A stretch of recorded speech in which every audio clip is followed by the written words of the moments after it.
Bien.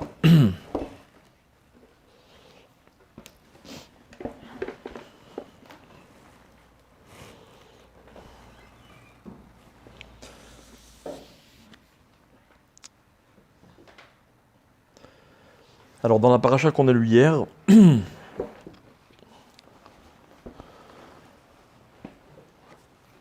on nous rapporte, la Torah nous raconte, comme vous le savez sans doute, l'histoire de la faute du veau d'or.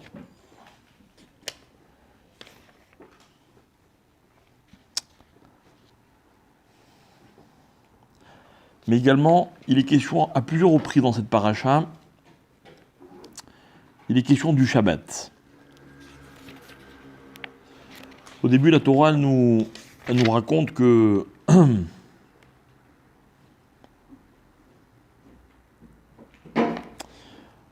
elle conclut un peu toute l'histoire de la construction du Mishkan. Et juste après la conclusion du Mishkan, la Torah elle revient sur la mitzvah de Shabbat en disant Vayomer Hashem el Moshe, les morts, Hashem dit à Moshe, parle aux enfants d'Israël, Ach et Shabbatotai tishmoru, mais vous garderez le Shabbat, etc., etc. Pourquoi mais vous garderez? De là, les Chachamim apprennent que de la construction du Mishkan, on apprend toutes les lois qui sont relatives au Shabbat. En effet, on va dénombrer 39 travaux pour construire le Mishkan. Et donc il y aura 39 travaux interdits le jour du Shabbat. À la fin de la paracha, la Torah elle revient sur le Shabbat, elle revient sur toutes les fêtes, et elle me redit Shechet Yamim Ta'avod, ou Bayom Hashivi Tishbot, etc., etc. Et au milieu de tout ça, on nous raconte que Moshe Rabbeinu est monté sur le Har Sinaï, il a averti les enfants d'Israël qu'il reviendrait au bout de 40 jours, et voilà que les Juifs comptent mal les 40 jours, ils sont inquiets, Boshesh, Moshe l'aredet minahar, Moshe tarde, d'après leur compte, à descendre de la montagne. Bref, vous connaissez l'histoire, ils vont faire un veau d'or. Pendant ce temps, Moshe est en train de recevoir la Torah. Et voilà que, lorsqu'il a terminé de recevoir la Torah, Hachem lui dit « Redescends vite, car ton peuple s'est fourvoyé. » Kishichet amecha. Alors, Moshe redescend. Je vous passe toute l'histoire, toutes les discussions entre Moshe et Hachem. Nous, ce qui nous intéresse, c'est que Moshe redescend avec les tables de la loi. Et, comme vous le savez, en arrivant auprès du peuple juif, il prend les tables de la loi, la Torah dit, et il les jette par terre et il les casse. Ok? Il y a marqué Vayehi ka'asher karav el hamachane, lorsque Moshe s'approche du camp, Vayar et Aegel ou Mecholot, il voit le veau et les danses. Vayichar af Moshe, Moshe se met en colère. Vayashler miyadav et aluchot, Vayeshaber otam tachatar. Alors Moshe jette les tables de la loi et il les casse sous la montagne. C'est pas, vous voyez, c'est pas genre juste il les a jetés ou il les a lâchés, non, il les casse, il jette quoi, il est vénère Moshe. D'accord? Ensuite, il prend le Hegel, il écrase Vaitran Adacher Dak, etc., etc. Ok? Alors, il y a une grande question que beaucoup se posent. C'est pourquoi est-ce que Hachem donne à Moshe Rabbeinu les Luchot, les tables de la loi, sachant pertinemment que Moshe va les briser? Il n'aurait pas été plus judicieux de les garder? Parce qu'on connaît l'histoire, Moshe va remonter, il va rechercher des louchotes. Alors, il était plus intelligent peut-être que Moshe laisse les tables de la loi, et enfin en tout cas qu'Hachem ne les lui donne pas, et voilà, on aurait évité tout ce drame, quoi. C'est pour que le peuple prenne conscience de ce qu'il a perdu. D'accord. On peut poser la question pour chaque événement de toute façon, parce que Dieu est au courant de tout à chaque fois. Donc à chaque fois, c'est soit pour faire grandir le peuple, lui laisser le libre arbitre. J'ai aucun problème à ce que tu poses la question à chaque fois. Mais à condition qu'à chaque fois tu m'amènes une réponse. Ah. Parce que moi je l'ai la réponse. Non, c'est vrai, tu as raison. Tu peux poser la question à chaque fois. Pourquoi Hachem, il a créé l'homme seul, pour juste après dire, ah non, il ne faut pas que l'homme il soit seul, on va vite lui faire une femme. Pour qu'il ne soit pas seul. Pour apprendre à nous aussi quelque chose, à la génération d'après. Ah, voilà, alors qu'est-ce qu'on apprend de là? Ok? Qu'est-ce qu'on apprend de là?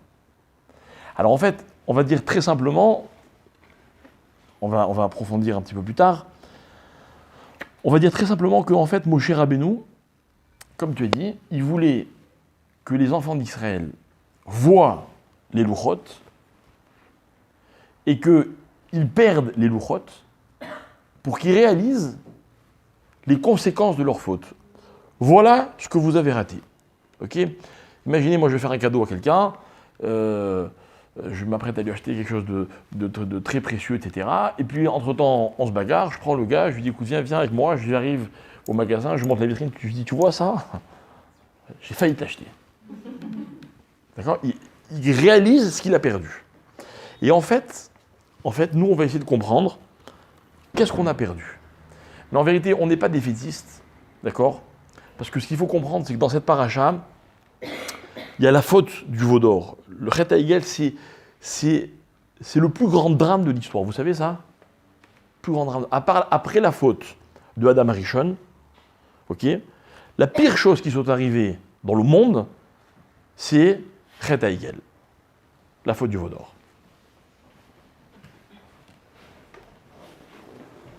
Ok?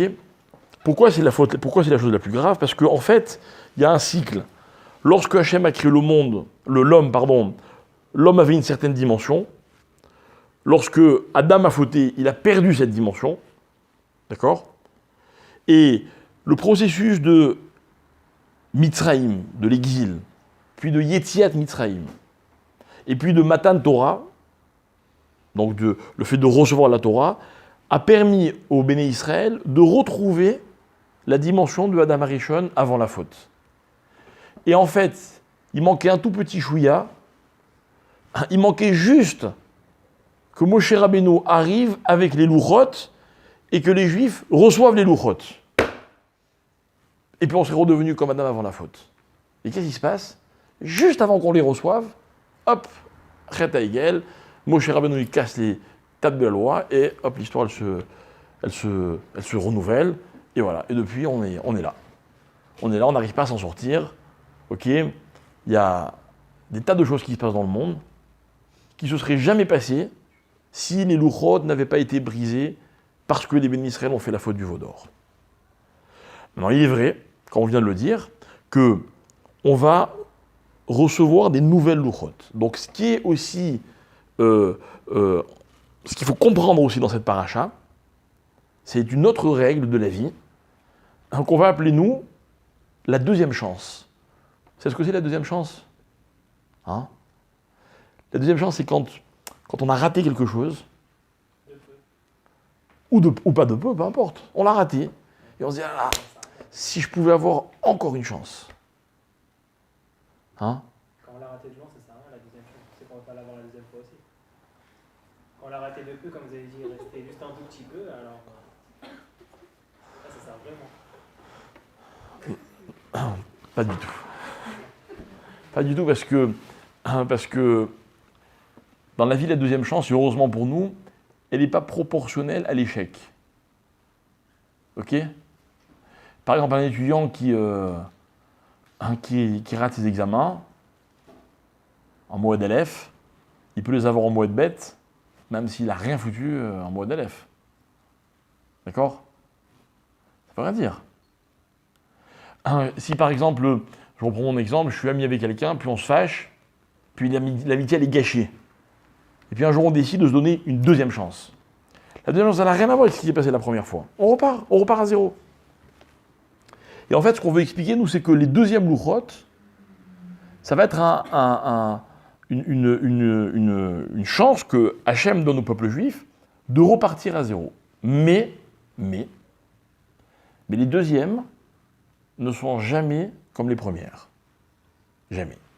Ok? Pour reprendre l'exemple de l'amitié, une amitié après la première dispute ne sera plus jamais la même. Vous savez, moi je suis marié depuis 24 ans. Si vous savez le nombre de disputes qu'il y a eu entre ma femme et moi en 24 ans, vous ne pouvez même pas imaginer. Il y en a eu tellement que je ne peux pas m'en rappeler. Il y en a une dont je me rappellerai toute ma vie. La première. Parce qu'il y a avant la première et après la première. Puis après, bon... C'est pas pour ça qu'on continue pas. D'accord ? Mais quand quelque chose a été cassé, normalement, on peut recoller des morceaux. Mais ça devient un objet qui a été cassé puis recollé.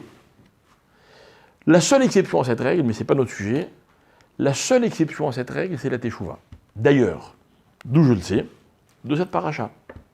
Lorsque Hachem décide de pardonner au Béné Israël, grâce à l'intervention de Moshe Rabbeinu, la Torah le raconte, Vayekhal Moshe a prié, il a intercédé, il a supplié. Alors Hachem, il lui dit, ok, d'accord, ok, je vais pardonner. Ok ? Et je vais te donner un secret. Et vous connaissez peut-être tout ce texte. La Torah, elle dit, Vayavor Hachem alpana vaikra. Hachem est passé devant Moshe et il a dit, qu'est-ce qu'il a dit ? Hachem, point. Il y a, dans la suite du verset, les 2 versets qui suivent, il y a les 13 midot d'Akadosh Baruch Hu. Mais les 2 premières, c'est quoi ? C'est Hachem. 2 fois le nom d'Hachem. Pourquoi ? Hachem avant la faute et Hachem après la faute. C'est le même. La seule exception à la règle, c'est que la teshuva, elle permet à l'homme de redevenir exactement ce qu'il était avant la faute. C'est invraisemblable. C'est surnaturel. C'est la seule exception. Mais dans tous les autres exemples de la vie, bon, on a souvent une deuxième chance, mais c'est une deuxième chance, c'est pas la première. Alors en fait, nous, ce qu'on veut essayer d'expliquer, c'est que les tables de la loi vont être brisées. Si Moshe les descend, d'ailleurs le Midrash il raconte, vous savez que au moment où Hachem il dit à Moshe, descends parce que ton peuple a fauté, alors Hachem il dit, Moshe il dit, ok, alors je prends les louchot. Et Hachem dit, non, laisse-les là, les louchot. Et le Midrash raconte que Hachem il les tenait, il y avait 3 tfachim, environ 30 cm.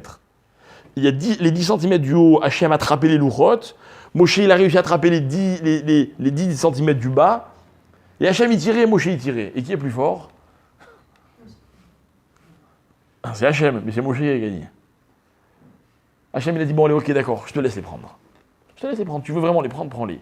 Et Moshe il a tenu à les descendre pour les briser, pour montrer aux Béni Israël ce qu'on a perdu. Ah, on va avoir des deuxièmes louchot. Moi ce que je voudrais vous expliquer, c'est pas ce qu'on a perdu, encore une fois, on n'est pas négatif, d'accord ? C'est quelle différence il y a entre les premières et les deuxièmes. Vous savez ce que c'est la différence ? C'est quoi la différence dans la vie ? C'est quoi la différence ? C'est qu'on est tous différents, n'est-ce pas ? Hein ? Je sais pas, ici il y a plein de garçons, ils sont tous différents les uns des autres. Puis il y a aussi des garçons et les filles. Et les garçons et les filles, on est très différents les uns des autres. Il n'y a que les imbéciles qui voudraient que les uns ressemblent aux autres. Ou que les uns aient exactement les mêmes...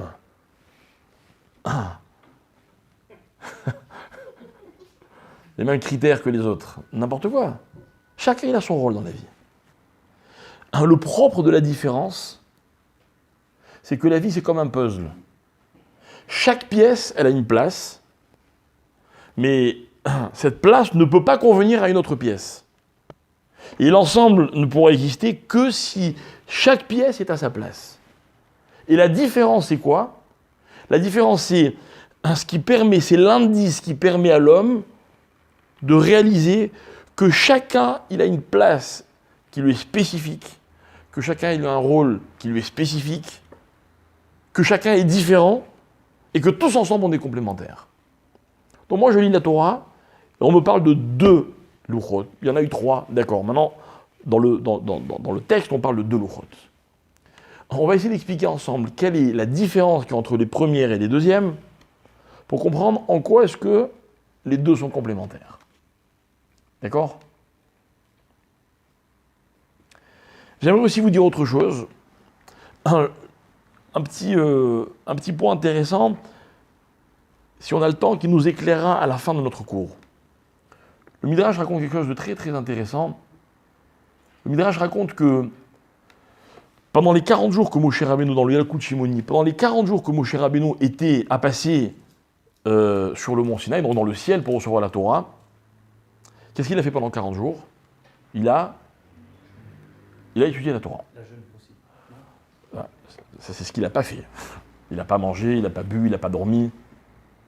Il n'a fait qu'une seule chose, c'est étudier la Torah. Ok? Vous vous rendez compte qu'on peut étudier toute la Torah en 40 jours? Pas mal, hein, c'est une belle performance. Mais je vais vous dire encore mieux que ça. Le Midrash, il dit que, en fait, c'est pas vrai. Moshe Rabbeinu, le premier jour, il a étudié toute la Torah. Il a étudié. C'est-à-dire que si Dieu il fait un miracle et qu'un homme peut étudier toute la Torah en 40 jours, entre 40 jours et un jour, il n'y a pas tellement de différence. En fait, dans la dimension dans laquelle Moshe Rabbeinu se trouvait, en 24 heures, il a étudié toute la Torah. D'accord? Et qu'est-ce qui s'est passé au bout de 24 heures? Il a tout oublié. Donc ça sert à rien. Ouais. Alors le premier jour, il a tout étudié, puis il a tout oublié. Alors qu'est-ce qu'il a fait le deuxième jour? Il a recommencé. Et à la fin du deuxième jour, qu'est-ce qui s'est passé? Il a oublié. Et Dan nous dira, ça sert à rien. Et ça sert à rien non plus la troisième et la quatrième et la 39e fois. Ça sert à rien. Il a étudié la Torah 39 fois. Maintenant, si vous vous posez la question, imaginez dans quel état, dans quel désarroi devait se trouver Moshe Rabbeinu. Il devait être découragé complètement. Et le Midrash, il raconte quelque chose d'extraordinaire. C'est ça qui m'intéresse. C'est que le 40e jour, il a étudié toute la Torah. Et il s'en est rappelé parce que Dieu lui a fait cadeau la Torah. Et qu'en fait, si Moshe Rabbeinu a été capable d'étudier toute la Torah et de s'en souvenir, c'est parce que Dieu lui a fait ce cadeau. C'est un cadeau. Moi, j'aimerais juste vous dire comme ça, en passant, une petite parenthèse, que souvent dans la vie, on s'attribue nos succès. Il y a des gens qui réussissent, qui disent « ouais, c'est normal, je suis intelligent ». Ou alors d'autres qui se disent plus humblement « j'ai bossé ». Ok ? Il faut savoir une chose, c'est que dans la vie, de façon générale, le résultat, c'est un cadeau d'Hachem. Le résultat n'est pas lié ni à l'effort, ni à la capacité, ni à l'homme lui-même. Vous remarquerez dans votre vie, vous verrez combien de fois, c'est une expression que j'aime beaucoup, on cherche à droite et on trouve à gauche. Combien de fois dans la vie on fait des efforts, ça ne marche pas, et puis tout d'un coup on s'en rend même pas compte, hop, et puis ça a fonctionné. Alors c'est vrai que ce qu'Hachem attend de l'homme, c'est que l'homme lui prouve qu'il est déterminé. Il y a marqué dans Pirkei Avot, Lo alecha amelacha ligmor. Le texte dit dans Pirkei Avot, il dit, tu sais, la journée elle est très courte, il y a beaucoup de travail, donc ne perds pas de temps. Mais ne sois pas stressé. Le résultat ne dépend pas de toi. Toi, fais ce que tu as à faire. Et quand Hachem il a vu que Moshe Rabbeinu, 39 fois d'affilée, il s'est cassé la tête, il ne s'est pas découragé, il a étudié la Torah, alors la 40e qu'il a dit à Hachem, allez, je te la donne. Je te la donne. D'accord? Ça veut dire comme ça, que tout Moshe Rabbeinu qu'il était, et c'est pas peu dire, la Torah que Moshe nous amène dans le monde, parce que c'est lui qui la rapporte du ciel. En fait, c'est un cadeau qu'il a reçu d'Hachem. Alors peut-être qu'il l'a mérité ce cadeau, mais s'il n'y avait pas eu de la part d'Hachem une décision de la lui offrir, jamais Moshe n'aurait pu retenir, comprendre, posséder toute la Torah. Ok?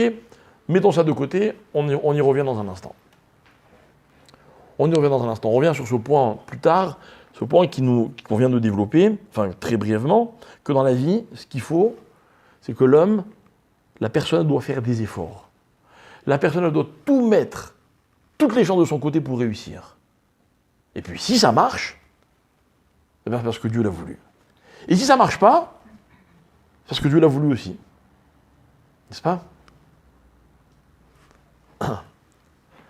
Bref. On y reviendra. Si ce n'est pas ce soir, c'est une autre fois. Ça vaut la peine.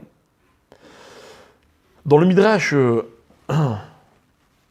il y a une autre histoire qu'on nous raconte. Au début de la Torah, lorsque Hachem crée le monde, et que la Torah dit que Hachem se repose le 7e jour, Shabbat, etc., le Midrash raconte une histoire bizarre. Amra Shabbat lifne akadosh baruch hu. Le Shabbat est allé voir Hachem en lui disant la chose suivante. Ribono shel olam, maître du monde, l'école ayamim yesh ben zoug, veli en ben zoug. Chaque jour a un compagnon, et moi j'ai pas de compagnon. Vous comprenez? Non? Combien de jours dans la semaine? En tout, il y en a 7. D'accord? 7, c'est un chiffre pair ou impair? Alors si vous ne comprenez pas. Non, mais ça aurait pu être le dimanche qui dit ça. Bah oui. Non, mais c'est le Shabbat qui est arrivé en dernier. Bah lundi. J'imagine, quoi.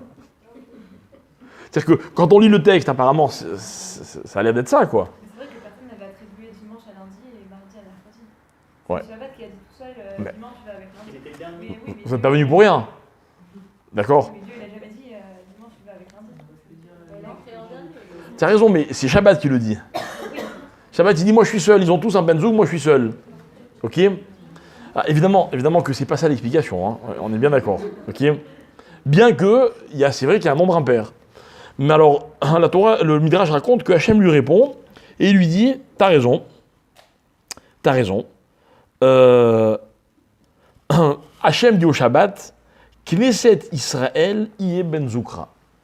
Alors ton benzoug, ton partenaire, c'est le peuple juif. D'accord? Très bien. Donc maintenant, nous, on va essayer de comprendre la question et la réponse. D'accord? C'est-à-dire que si la question, elle est bonne, alors elle veut dire quoi la réponse?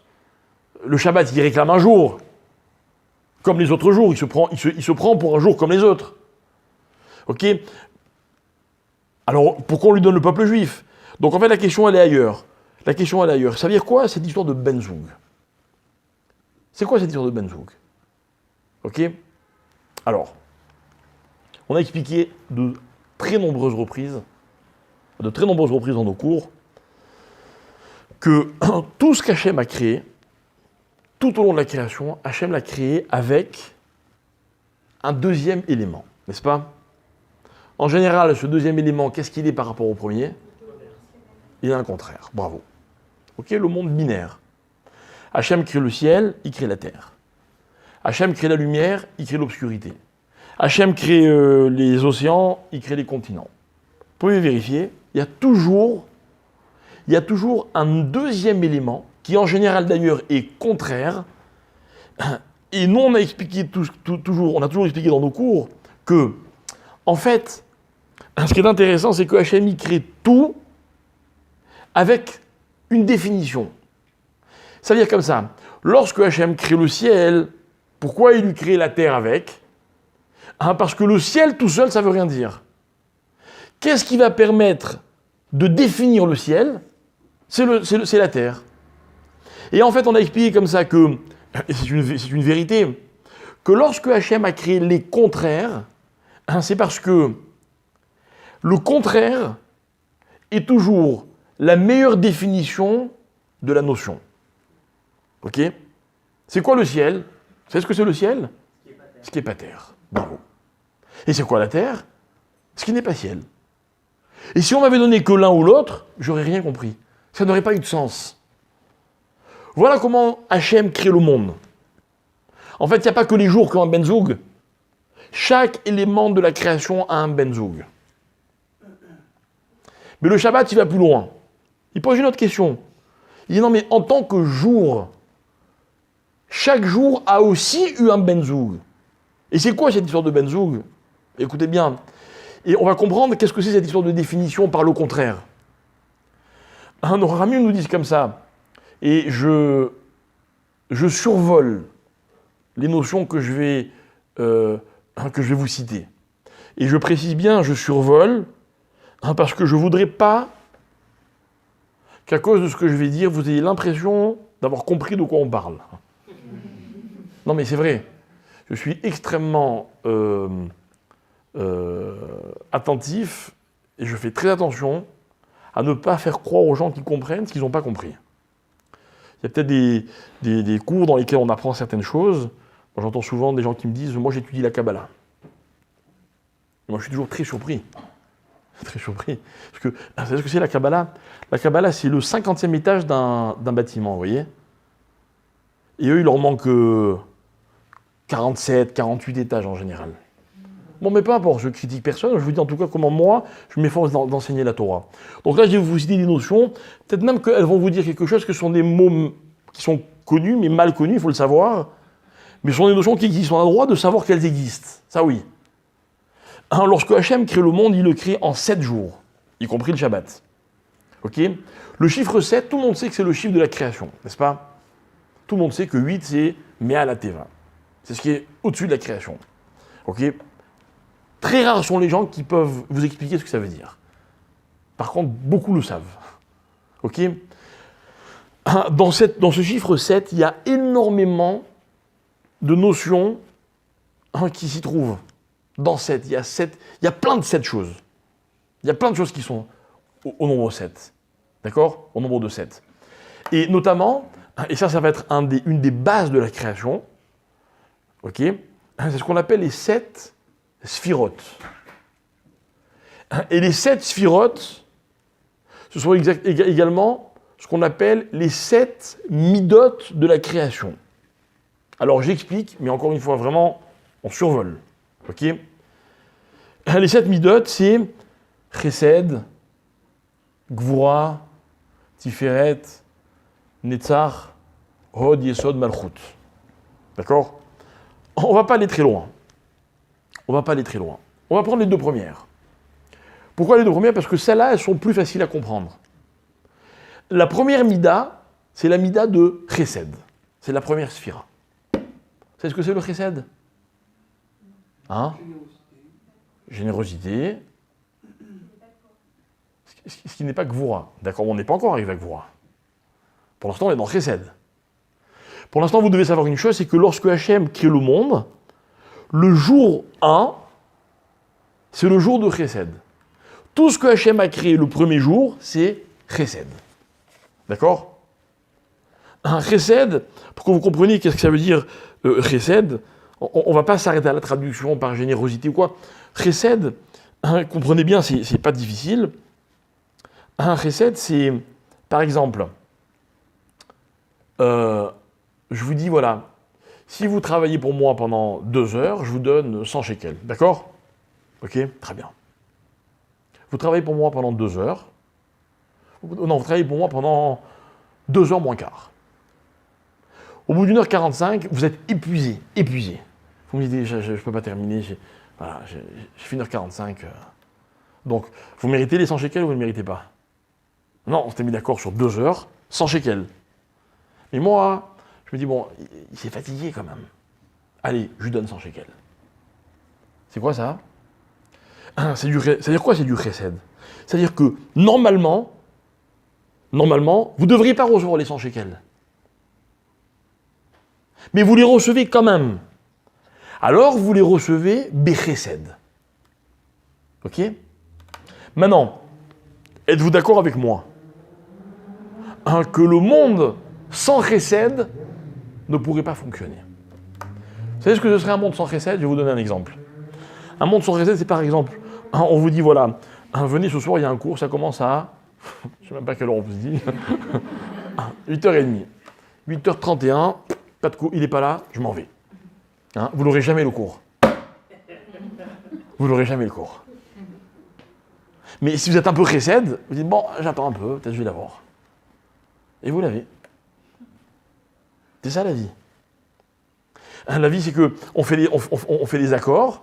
Ok, moi je connais plein de couples, ils se marient, ils se mettent d'accord sur plein de choses. Puis vous savez comment ça se passe dans la vie. On n'est pas toujours là où on doit être, quoi. Là on avait prévu d'être. Alors qu'est-ce que vous dites? Ah ben non, on arrête, hein. Moi je rentre chez ma mère, toi tu rentres chez la tienne. Dîne! Non, moi je vais vous dire, non, soyez un peu chesed. Sachez pardonner les défauts des autres. Sachez pardonner les erreurs. Ne soyez pas dans la vie tellement rigoureux. Dites-vous que les choses, il faut des fois arrondir les angles. Et moi, je vous donne un bon conseil, vous savez pourquoi? Parce que dans la vie, celui qui n'est pas capable d'intégrer la notion de chesed, en général, il ne peut rien obtenir. Rien. Rien. Le monde, il est tout le temps à peu près. C'est terrible, c'est ça la vie. Pourquoi vous n'avez pas de défaut, vous? Si, vous en avez. Vous tenez tous vos engagements, à la minute près. Non. C'est pas possible. C'est comme ça qu'Hachem y crée le monde le premier jour. Mais d'un autre côté, que chesed, c'est la panique. Vous imaginez si la vie elle était tout le temps à peu près? C'est pas possible, ça ne tient pas. Ça tient pas. Moi, je connais des gens, par exemple, le matin, avant de sortir de chez eux, il n'y a pas un cheveu qui est laissé au hasard, vous voyez? Ils peuvent passer 3 heures devant le miroir. Non, il ne faut pas que ce soit à peu près. Ils aiment que tout soit nickel. Nickel. Ils vont acheter des vêtements, il leur faut des heures pour trouver exactement ce qu'ils veulent et ce qu'ils aiment. Ok? Par exemple, vous achetez une voiture, je ne sais pas si ça vous est déjà arrivé, vous achetez une voiture toute neuve, vous la recevez, elle est nickel, la bagnole. Pendant combien de temps vous êtes tellement pointilleux pour qu'elle reste exactement comme quand elle était neuve? Jusqu'à la première vie. Oh, mais en général, la première, on essaie de la réparer. On essaie de la réparer. Vous voyez? On ne peut pas être tout le temps chesed, quoi, c'est pas possible. Alors Hachem, qu'est-ce qu'il fait? Le deuxième jour, tout ce qui est créé dans le din. D'ailleurs, vous savez qu'est-ce qui est créé le deuxième jour? La séparation. Entre les eaux d'en haut et les eaux d'en bas. Le seul jour où il n'y a pas de tov dans la création. Din. Toi, t'es là, moi je suis là, attention, séparation. C'est pas rigoler, quoi. Mais en même temps, le din, c'est ce qui permet au chesed d'avoir un sens. C'est-à-dire quoi d'avoir un sens? C'est-à-dire que, vous savez quand est-ce qu'on peut dire de quelqu'un qu'il est chesed? On peut dire de lui qu'il est chesed quand, normalement, il est din. Et à titre exceptionnel, il va être chesed. Alors là, on va dire, là, il a été sympa avec moi. Mais s'il est tout le temps sympa, on va dire, bon, lui, de toute façon, il est toujours approximatif, on peut toujours le rouler. Quand il dit oui, c'est jamais oui. Quand il dit non, c'est jamais non. Non, le chesed, il n'a de sens que parce qu'il y a aussi du din. Mais le din, pareil. Est-ce qu'on peut vivre tout le temps selon le din? Vous allez voir des enfants bientôt, Bessrat Hachem. Vous allez voir, vos enfants, au début, on est tous passés par là. Vous avez des projets très très bien définis avec vos enfants. Moi, je ne permettrai jamais à mes enfants de faire ça, et ils feront ceci, et ils seront cela. Je peux vous dire que ça ne marche jamais comme on veut. Jamais. Ni quand ils sont tout petits, ni quand ils sont moyens, et encore moins quand ils sont grands. Mais en même temps, vous êtes obligé de jouer le jeu. Pourquoi? Parce que vos enfants, si vous ne leur apprenez pas la rigueur, ils vont être n'importe quoi. Ils vont faire n'importe quoi. Un enfant, il a besoin de manger à certaines heures. Il a besoin de dormir à certaines heures. Moi, j'ai un ami, un jour, il a tenté une expérience avec son premier enfant. Pour moi, c'était voué à l'échec, mais il y avait 0 safek. D'accord? Il m'a dit, non, mon fils, comme les bonbons, ça fait mal aux dents, machin, etc., je ne veux pas qu'il mange de bonbons. Il y a la synagogue qui se disputait avec les gens qui donnaient des bonbons à ses enfants, à son fils. Combien de temps ça a tenu d'après vous? Je ne sais pas combien, mais très peu, quoi. C'est impossible, ça ne veut rien dire. Alors, on donne des bonbons à nos enfants ou on ne donne pas des bonbons à nos enfants? Toutes les mères du monde ont toujours dit « Ah, ça suffit les bonbons, je ne veux plus que tu manges de bonbons. » Mais c'est vrai. Mais, ça c'est le din, mais le din n'a pas de sens s'il n'y a pas aussi du chesed. D'accord? Alors écoutez bien. Alors, le Yom Rishon, il a un benzoug. Le Yom Rishon, c'est le jour du chesed, et il a un benzoug qui s'appelle le Yom Sheni, parce que le Yom Sheni, c'est le jour du din. Vous avez compris? Ouais? Vous avez compris la suite déjà ou pas? Ça m'étonnerait, la vérité, ça m'étonnerait. Vous savez pourquoi ça m'étonnerait? Parce que vous vous dites peut-être, donc le Yom Shlishi, il est Tiferet, et son benzoug. Non, pas du tout. Pas du tout, parce que c'est beaucoup plus compliqué que ça. Parce que regardez bien comment ça fonctionne. Parce que quand on a eu cette notion qui est quoi? Qui est Rishon plus Sheni, qui est Chesed plus Din, on a atteint un équilibre. Vous voyez, pourquoi l'un est la définition de l'autre? Parce que les deux à la fois, c'est un équilibre. Or, en général, la vérité, c'est l'équilibre. Vous savez ça? La vérité, c'est l'équilibre. La vérité, c'est jamais blanc ni noir. Jamais. La vérité, c'est jamais toi, tu as raison et lui, il a tort. C'est impossible. Le émet, c'est l'équilibre. Une fois qu'on a trouvé l'équilibre entre Chesed et Din, entre Yom Echad et Yom Sheni, mais cet équilibre-là n'a de sens que quoi? Que si face à lui, donc face au 1 plus 2, il y a un Yom Shlishi. Et le Yom Shlishi va devenir le Ben-Zoug de Yom Echad et Yom Sheni. Et une fois qu'à eux trois, ils vont trouver un équilibre, alors après, il y a Yom Revi, et ainsi de suite. Et l'équilibre de la création, c'est quoi? C'est les 6 jours. C'est les 6 jours, écoutez bien. C'est les 6 jours qui s'inscrivent dans un projet commun. Un projet commun. Parce qu'il y a marqué Shechet Yamim Ta'avod. C'est-à-dire que vous voyez ce que c'est la semaine? La semaine, c'est une procession. Tac, on avance. Et puis il faut qu'à la fin de la semaine, qu'est-ce qu'on ait fait? On ait travaillé 6 jours. Comme Hachem. Et là, le monde, il est parfait. Regardez, fin du 6e jour, qu'est-ce qu'il y a marqué? Vayar Elokim et kol asher asa veine tov meod. Ça veut dire que 1 plus 2, et les 2 à la fois plus 3, et les 3 à la fois plus 4, plus 5 plus 6, tov meod. Alors imaginez le pauvre le Shabbat. Sur ce tov meod, le Shabbat arrive. C'est un intrus. Il dit pour tous Tov, mais... Hein? Il dit... Ah non, enfin, il dit tous Tov. Tous, ils disent Tov, et tous ensemble, ils disent Tov Meod. Exactement ce que j'ai expliqué. Et après, on arrive au Shabbat. Alors, le Shabbat, il est où dans l'histoire? Il est en plus. Alors, le Shabbat, il va chez Hachem, il dit, mais une seconde, et moi, j'ai pas un Ben-Zoug? C'est pour ça qu'on dit Hachem, il a donné le Shabbat, il n'était pas obligé, il a dit je vous le donne, c'est un cadeau. C'est en plus. Je crois. J'ai bien aimé la fin.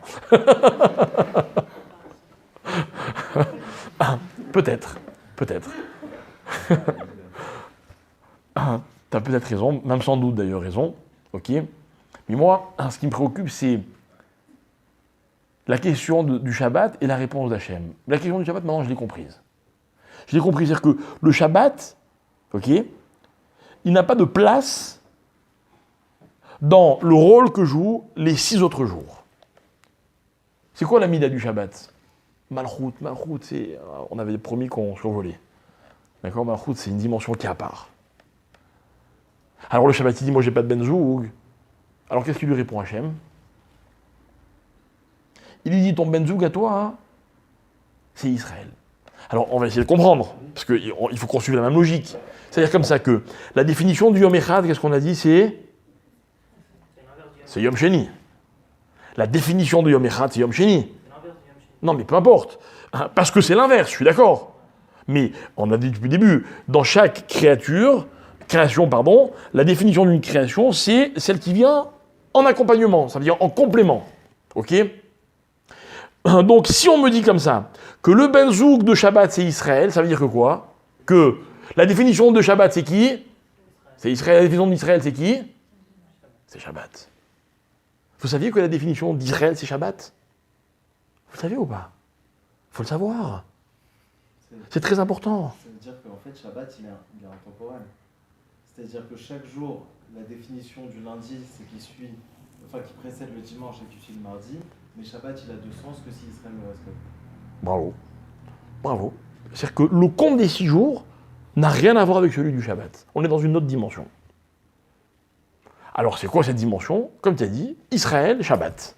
Regardez, je vais vous donner un tout petit exemple pour que vous compreniez. J'illustre. Vous avez quelqu'un ici qui a déjà été témoin dans une roupa? Moi, il m'arrive souvent de faire des roupotes.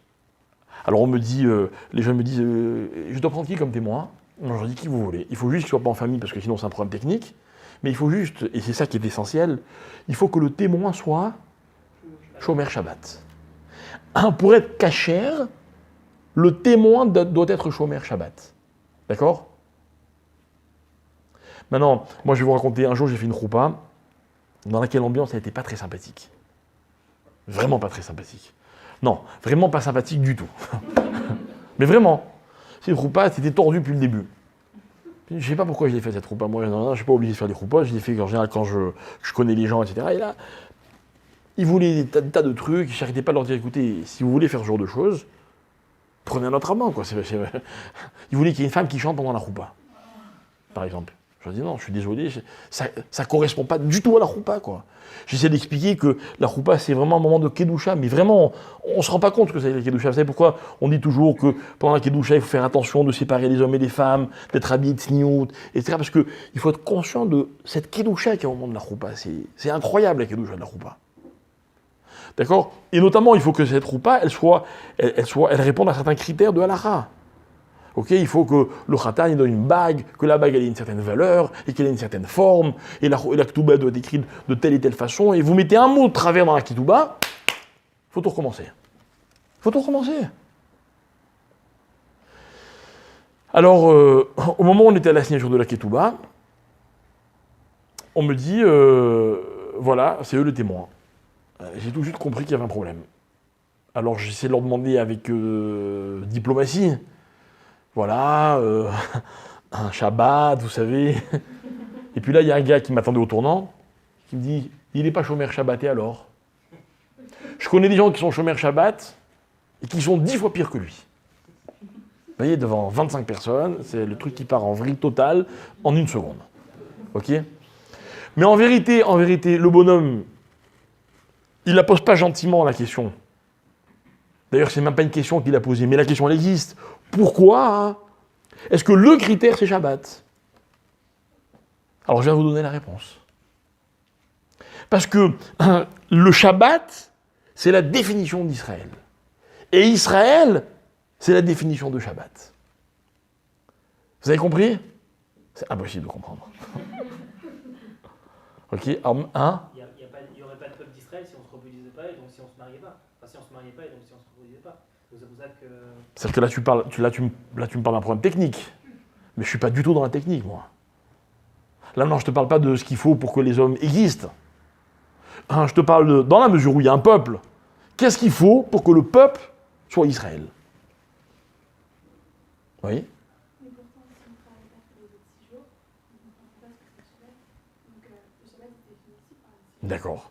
Mais je te retourne là l'argument. Mais si on travaille pendant 6 jours, ça ne sert à rien de travailler si on ne fait pas Shabbat.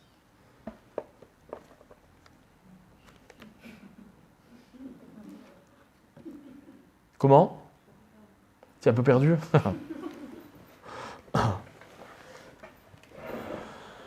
Tu es perdu pourquoi? Parce que tu ne comprends pas les mots que je dis ou parce que tu n'as pas l'explication?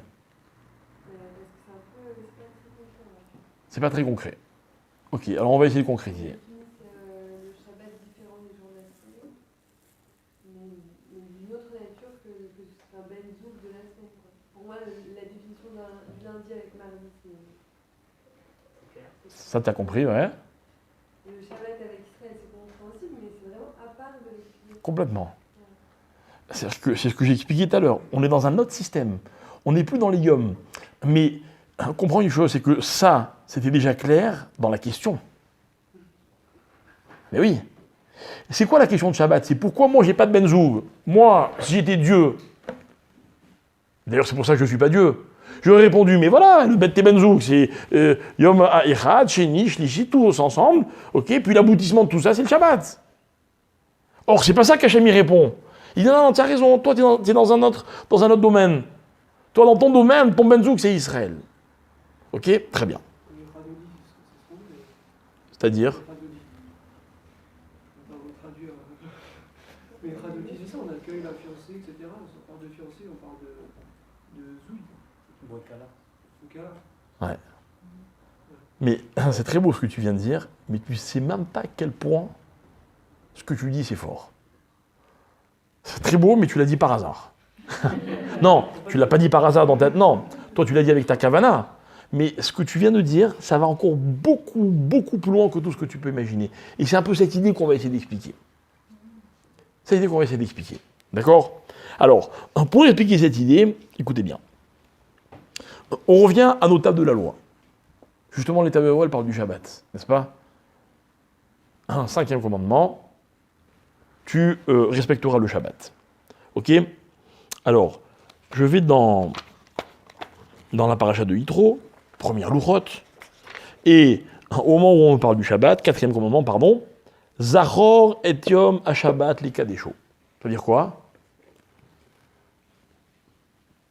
J'attends. Zachor, ça veut dire quoi? Souviens-toi. Donc on m'a rien demandé, quoi. On m'a juste demandé de me rappeler. Facile de se rappeler. Comment? Ah, d'accord, mais le commandement, c'est Zachor et Yom HaShabbat. Dans les deuxièmes tables de la loi, qu'est-ce qu'on me dit? Shamor. Alors le Shabbat, c'est Zachor ou c'est Shamor? Les deux.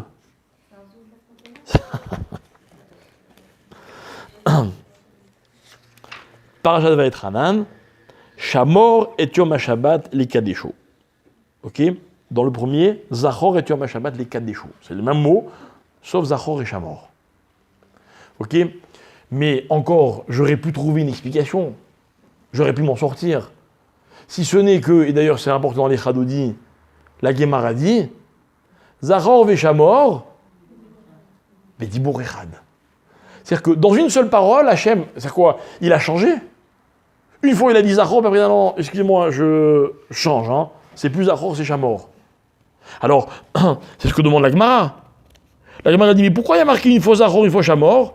La Gemara dit, non, t'inquiète pas. Hein. Zachor ve Shamor, Bedibur Echad. Il y a une seule parole, et dans cette parole, il y a à la fois Zachor et à la fois Shamor. De qui on se moque? C'est pas possible. C'est pas une seule parole, Zachor et Shamor. N'est-ce pas? C'est un vrai problème. C'est un vrai problème. Alors,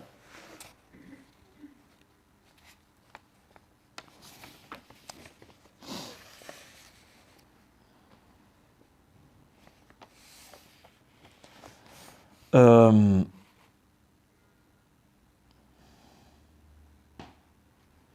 va essayer d'expliquer. Ok? On va essayer d'expliquer selon l'explication du Ramban.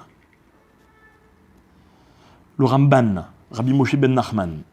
Ok? Il va expliquer, il dit comme ça. Ça veut dire quoi que Zachor et Shamor, Bedibur Echad? Alors d'abord, on va essayer d'expliquer qu'est-ce que c'est Zachor et qu'est-ce que c'est Shamor.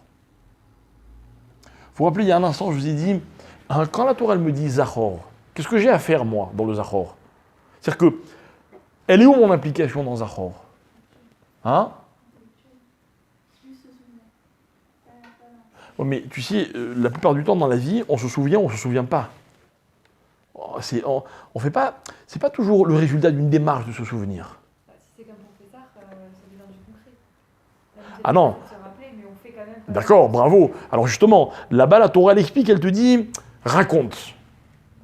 Mais si elle t'avait dit que souviens-toi, par exemple, vous pouvez m'expliquer où il y a marqué Zachor dans une autre mitzvah? Il y a fait.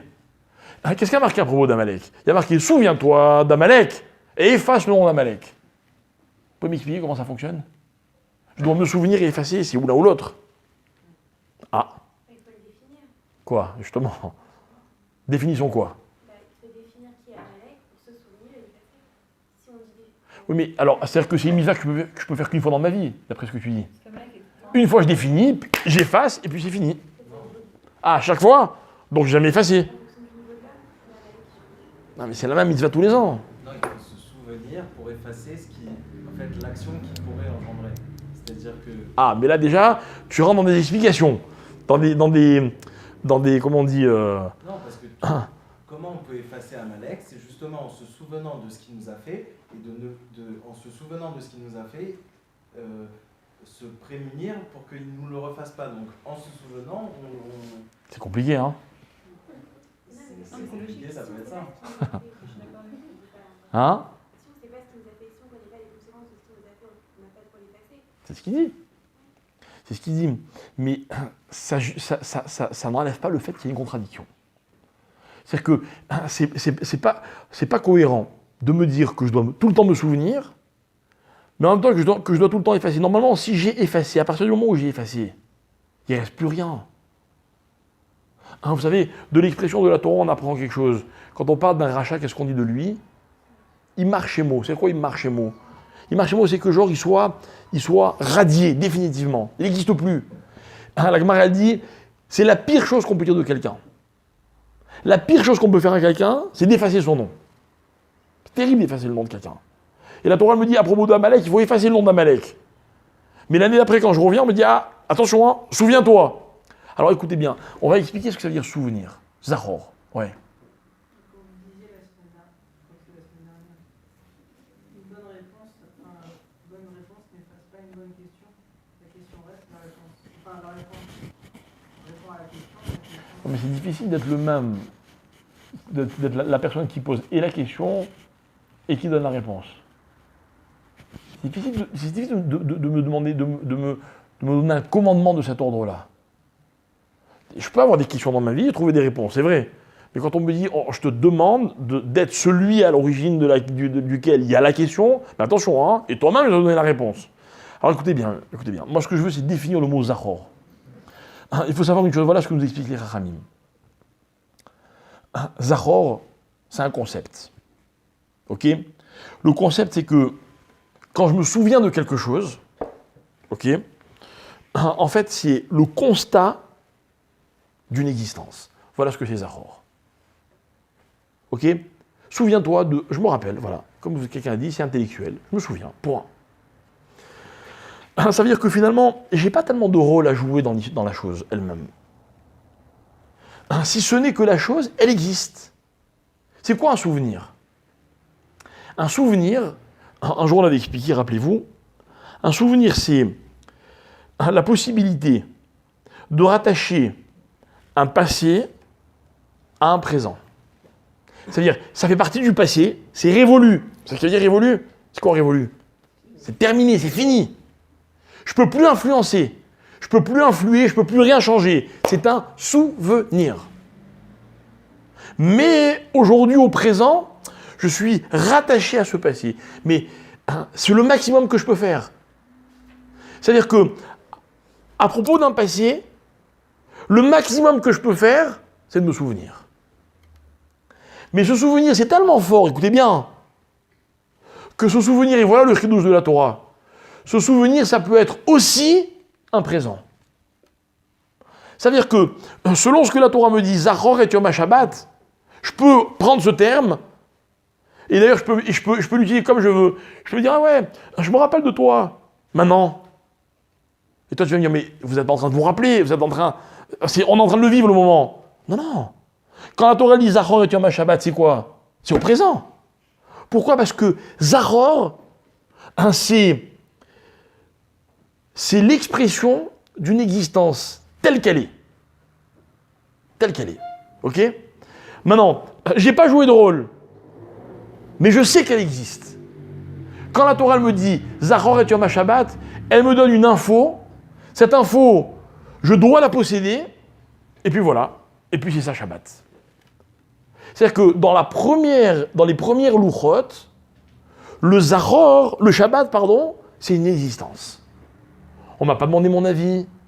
On ne me demande pas de jouer un rôle dans cette histoire. Le Shabbat, il existe, point. Il existe. Ok? Mais tout seul, ça ne suffit pas. Alors, explique le Ramban, viennent les deuxièmes louchot, et elles me disent autre chose. Elles me disent Shamor. Shamor. Ça veut dire quoi, Shamor? Hein? Garder. Donc je dois garder le Shabbat. Vous pouvez m'expliquer comment on fait pour garder le Shabbat? Garde ses lois. Je mettais que vous voulez. Non mais, ce que vous me dites, c'est les moyens pour arriver à garder. Mais c'est pas ça, garder. Là, vous êtes en train de me dire comment j'accomplis Shabbat. Ça s'appelle perpétuer. Mais ça ne va pas Shamor. Comment on fait pour garder le Shabbat? Le mot, il ne correspond pas, hein? Alors, ça s'appelle transmettre de génération en génération. Non, mais garder, ça englobe toutes ces notions. Hein? Tous les mots qu'on vient de dire, garder, ça englobe tout ça. C'est pas vrai? On ne peut pas dire un seul mot, il y aura plus Mais c'est pas vrai. Alors, il y aurait pas C'est quoi le mot alors Mais c'est vrai. Tu n'as jamais gardé quelque chose à quelqu'un? Qu'est-ce que tu as fait? Raconte-moi ce que tu as fait pour garder quelque chose à quelqu'un. Je fais attention à lui. Ouais. À l'objet, quoi. Très bien. Donc, pour Shabbat, ça devrait être pareil. Fais attention à Shabbat. C'est ce que je fais, moi. Je vais me coucher le vendredi soir. Je reste au lit tout Shabbat. Il n'y a pas de galère. Vous voyez, j'ai pas transgressé. J'ai rien fait. Rien fait de mal. C'est ça, Shabbat?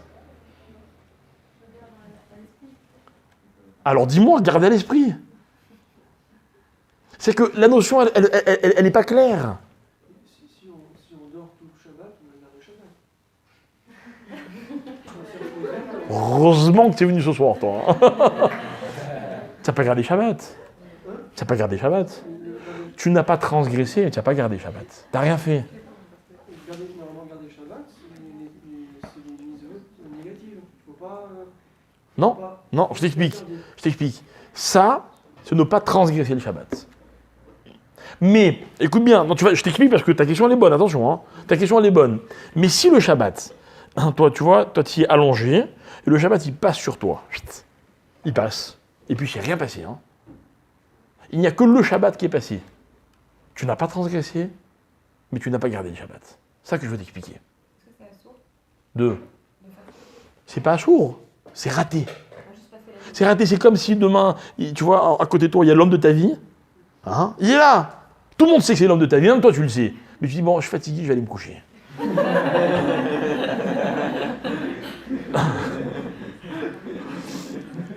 Ça les fait réagir en tout cas. Et puis bon, tu viens me voir, tu me dis, j'ai fait une avéra. Non, t'as pas fait d'avéra, mais tu as raté. Tu as vraiment raté, quoi. Tu as raté. Comment?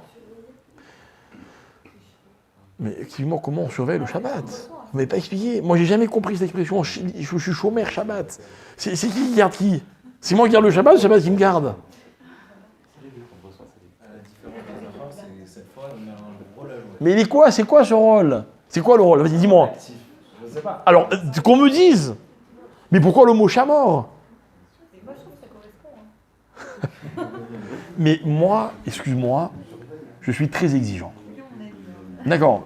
Moi, je suis très exigeant. Moi, je veux que les mots qu'on emploie soient les mots qui soient adaptés. Mais pourquoi il faudrait plein de mots en fait pour que ce soit adapté? Parce qu'on fait plein de choses pour regarder ça. Alors, mais c'est pas parce qu'il te faudrait plein de mots que tu dois me dire un mot qui veut pas dire, qui veut rien dire. Et la Torah, elle aime bien mettre un mot à la place de plusieurs. Alors, je vais t'expliquer comment ça fonctionne dans la Torah, d'accord?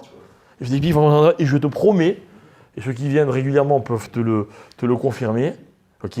Je te promets que pour moi, étudier la Torah, c'est comprendre comment dans chaque mot la Torah, elle te dit exactement ce que tu dois comprendre. Et si tu crois que la Torah n'a pas dit tout ce que tu dois comprendre, c'est que tu n'as pas compris le mot qu'elle emploie la Torah. Et justement, la force de la Torah, c'est les mots. Vous savez ce que c'est les mots? Les mots, c'est magnifique. Vous savez pourquoi j'aime enseigner, moi? Parce que je suis époustouflé par les mots. Il n'y a rien de plus beau dans la vie que les mots. Avec des mots, on construit ou on détruit. Avec des mots, on fait vivre ou on fait mourir. On peut, prenez un couple, d'accord? Ils sont mignons, ils sont gentils, un bon couple. Mais vous savez, un mot de travers, ça peut détruire un couple. Et vice-versa. C'est ce que c'est un bon couple? C'est un couple qui sait se dire les mots qu'il faut quand il faut. C'est qu'une question de mots. Et je n'invente pas, c'est la Torah. Combien de fois dans nos cours je vous ai dit, allons voir la première fois que la Torah emploie le mot, et là-bas on aura la vraie définition du mot. Et quand vous avez défini le mot, mais après vous comprenez tout. Donc on va définir ce que c'est chômeur. C'est quoi l'ishmor?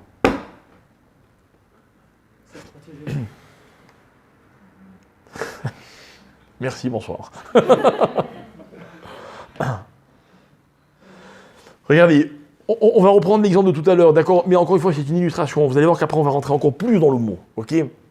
Je vous donne un objet à garder, n'est-ce pas? Là, je m'en vais en vacances. S'il te plaît, j'ai cet objet très précieux, tu peux me le garder, ok? Vous me dites, d'accord, je te le garde. Expliquez-moi, quel est votre engagement? Alors, vous allez faire quoi? Vous allez faire quoi? Vous allez prendre l'objet et... Hein? Le protéger. Dites-moi, moi je pars pendant un mois. Hein? Pendant un mois, seconde après seconde, vous allez protéger l'objet? Ah, c'est-à-dire vous le mettez quelque part, et puis vous dites, bon ben c'est bon, ça y est. Ça y est quoi? Et moi je vous appelle, tu es en train de le garder? Ben écoute, je suis au travail, il est dans mon coffre-fort. Oh, mais va voir s'il est toujours. Peut-être il n'est plus. Vous savez ce que c'est garder? Mais garder, c'est insupportable. Garder, c'est chaque seconde qui passe pendant lesquelles vous êtes censé garder l'objet, vous devez être en train de me le garder. Et vous voulez que je vous dise quelque chose? Pas possible? Ben ne gardez pas. Mais ne gardez pas. Mais je vais vous dire quelque chose. Si je reviens de vacances et vous voyez mon objet, ben écoute, je suis vraiment désolé. Je l'ai mis dans un coffre-fort. Ok? J'ai fait la combinaison à 12 chiffres. J'ai fermé les 4 serrures. J'ai tout fait. Mais il y a eu un problème, on me l'a volé. Il faudrait mettre sa vie complètement en pause Ouais, et être consacré entièrement à l'objet. je t'en prie. Sauf qu'à Shabbat, quand je dors. Mais je t'en prie, vas-y. Sauf qu'à Shabbat, quand je dors. Ouais. Je dors, je garde pas Shabbat. Par contre, Attends. On n'est pas au Shabbat là, d'accord? On va revenir au Shabbat dans un instant. Ok? Donc t'énerve pas déjà. Ah, on n'est pas au Shabbat, non, je suis dans la définition du mot garder. J'ai une idée, je sais pas d'où elle vient.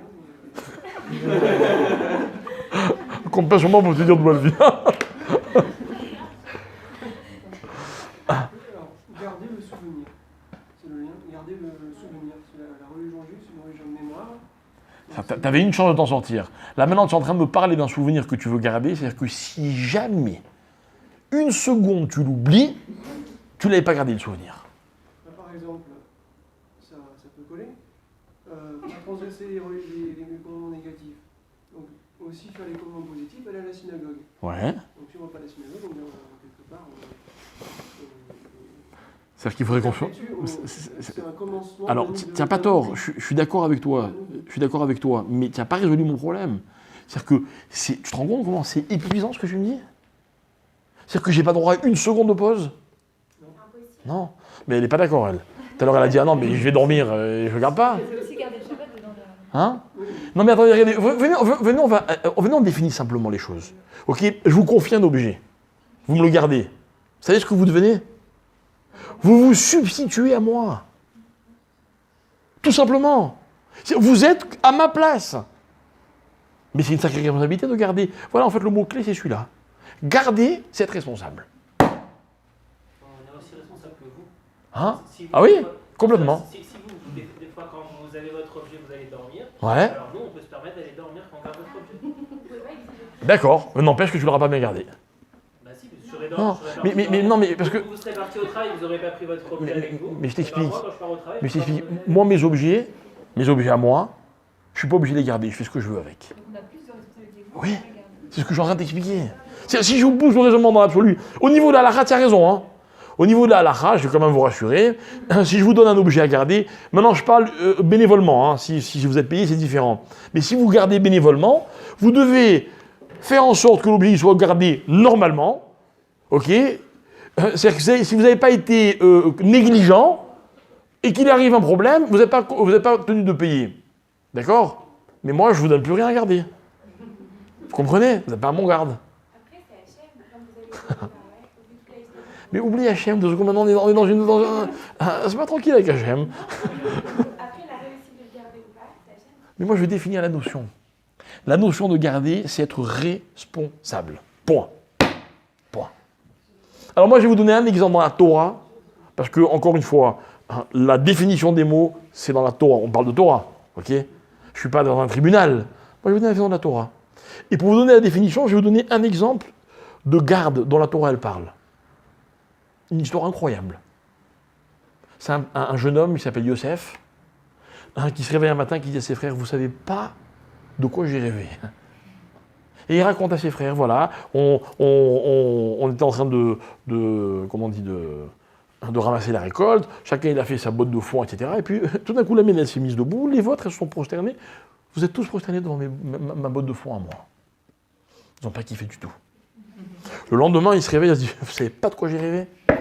Il y avait 11 étoiles, et le soleil, et la lune, c'est-à-dire mon père et ma mère, et vous êtes tous prosternés devant moi.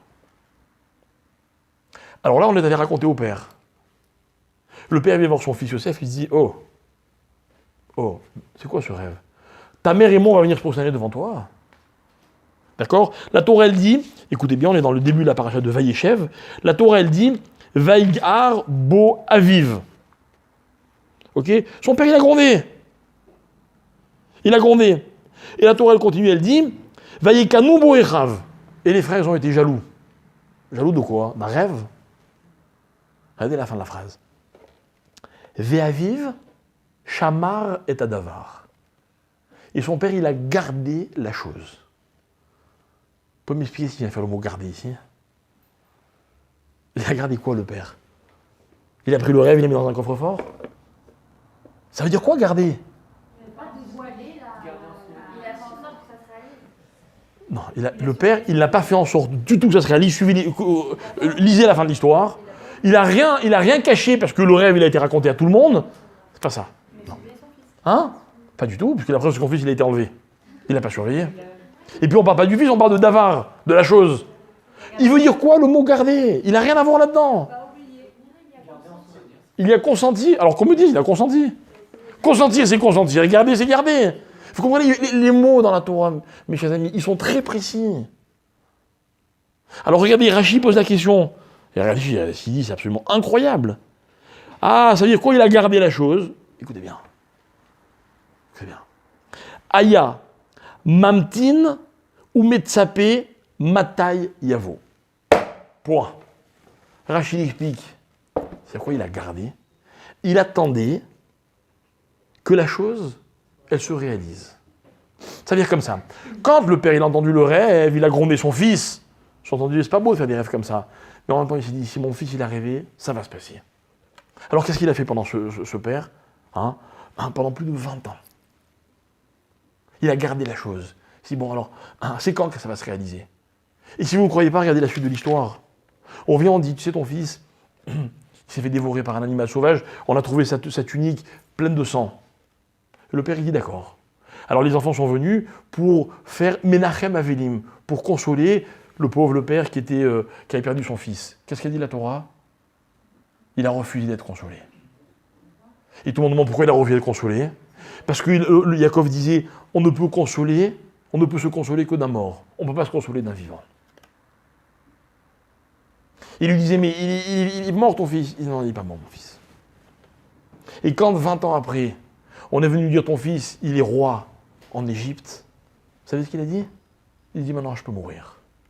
Voilà ce que j'attendais. Je savais que ça allait se passer. Attends. Et mes chers amis, toute cette histoire, c'est la définition du mot Veshamar. Ve'aviv, Shamar. C'est quoi Shamar? Shamar, c'est-à-dire qu'il savait et il attendait que ça se passe. D'accord? Dites-moi, mes chers amis, j'ai une petite question à vous poser. Je m'adresse à tous ceux qui sont chômeurs Shabbat ici. Vous gardez le Shabbat depuis vendredi au coucher du soleil jusqu'à samedi soir à la tombée de la nuit? Ouais? Quand le dimanche aussi, tu gardes le Shabbat? Non. Non, oui ou non? Oui ou non? Ah, d'accord. T'as dit oui. Non. Elle t'a pas dit qu'elle garde le dimanche, elle t'a dit que dimanche, elle garde le Shabbat. Il y en a d'autres? Moi, je vais vous dire quelque chose. Si demain, je fais une choupa et que vous êtes témoin, et que la choupa doit se passer un lundi ou un mardi ou un mercredi, je vais vous dire, tu gardes Shabbat? Attention à ce que vous me répondez. Si vous me dites, ouais, vendredi, je garde Shabbat, vendredi soir, je vous dirai, désolé, il va falloir qu'on trouve un autre témoin. Parce que mes chers amis, vous savez quand on garde Shabbat? Tout le temps. Pourquoi tout le temps? C'est quoi on garde Shabbat tout le temps? Non, mais ça, chacun à sa façon, je suis d'accord avec toi, je discute même pas. Ok? Parce que c'est quoi Shomer Shabbat? C'est ce que c'est Shomer Shabbat? C'est ce que c'est un vrai Shomer Shabbat? C'est quelqu'un, toute la semaine, il attend le Shabbat. Et vous voulez que je vous dise quelque chose? Moi, je pense que je suis un bon juif. Vous savez pourquoi? Parce que dimanche, lundi, écoutez bien ce que je vais vous dire, écoutez jusqu'à la fin de la phrase, mardi, mercredi, vendredi, vous savez quoi? J'attends Shabbat. Et je suis sûr que Shabbat il va arriver. Pourquoi vous rigolez? Pourquoi vous rigolez? Hein? Non, ben, on est sûr de rien, ça c'est une évidence. Mais ce que je veux vous dire, c'est quoi? C'est que être chômeur quelque chose. Être chômeur quelque chose. Écoutez bien. Normalement, vous devez comprendre à ce stade-là. Et maintenant, vous ne pouvez plus me dire que ce n'est pas concret, d'accord? Ok? Maintenant, normalement, ce qui doit apparaître, c'est quoi? C'est que toute ma vie, je suis chômeur le Zachor. C'est quoi? Le Zachor, c'est une réalité. C'est une info. C'est quoi une information? C'est la connaissance de quelque chose qui est vrai. N'est-ce pas? Contrairement aux informations qu'on entend dans les médias. Ok? Une info, je sais, voilà. Il y a Shabbat. Et moi, toute ma vie, je suis chômeur ce Zachor. C'est-à-dire, j'attends que le Shabbat il arrive. Rappelez-vous, je vous ai raconté cette histoire de Beth Shammai Beth Hillel, elle est hyper connue, je l'adore. La Gemara raconte que tous les dimanches, Shammai, le fameux Shammai du Talmud, il sortait de chez lui et il allait à la yeshiva. Et en passant pour aller à la yeshiva, il passait par le marché. Et il regardait les fruits, les légumes, et quand il trouvait un beau fruit, vous savez ce qu'il faisait? Shammai, il l'achetait, okay, et il le gardait pour Shabbat prochain. Tous les dimanches, il faisait son marché. Et le lundi, quand il repassait pour aller à la yeshiva, il trouvait un plus beau fruit que celui du dimanche, toujours. Alors, il achetait le fruit pour Shabbat et il mangeait le lundi celui qu'il avait acheté dimanche. Et le mardi, pareil, mercredi, jeudi, vendredi. Et le plus beau fruit, il le trouvait toujours le vendredi. Ça, c'est Shammai. Vous savez ce qu'il faisait Hillel? Hein? C'est courses que vendredi.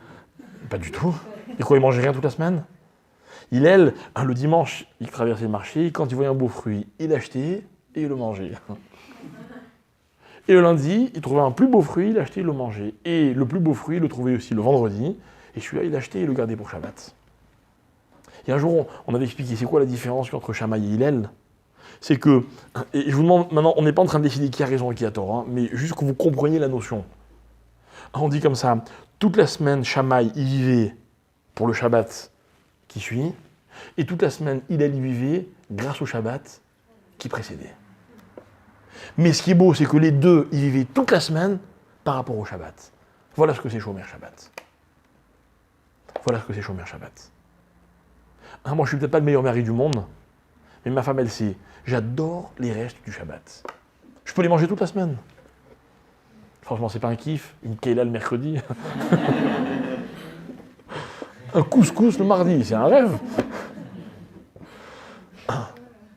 Mais en même temps, je dois vous avouer quelque chose. Hein.